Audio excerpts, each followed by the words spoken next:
एक और अहम खबर है, पानी के मामले पर सिंध और इरसा फिर आमने सामने आ गए हैं। सिंध हुकूमत ने पानी की तकसीम के लिए इरसा के 3 टियर फार्मूला को रद्द कर दिया है, जबकि आपको ये बताएं कि इरसा का 3 टियर फार्मूले का फैसला गैर आइनी है। मंजूर वसान का ऐसा कहना है, इरसा के फैसले से फसलें तबाह होंगी।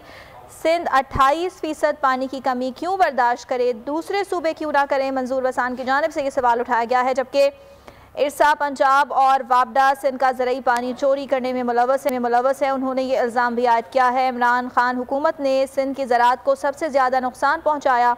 मंजूर वसान का ये कहना है। आपको आगाह कर रहे हैं कि पानी के मामले पर सिंध और इरसा फिर आमने सामने आ गए हैं और इस तमाम तर सूरत हाल में मुशीरे ज़राअत सिंध मंजूर वसान ये कहते हैं कि इरसा के फैसले से फसलें तबाह हो गई हैं। सिंध 28% पानी की कमी क्यों बर्दाश्त करे और दूसरे सूबे क्यों ना करें। इरसा पंजाब और वापडा सिंध का ज़रूरी पानी चोरी करने में मुलव्वस है। उनका ये भी कहना था कि इमरान हुकूमत ने सिंध की ज़राअत को सबसे ज़्यादा नुकसान पहुँचाया है। आपको आगाह कर रहे हैं कि पानी के मामले पर सिंध और इरसा एक बार फिर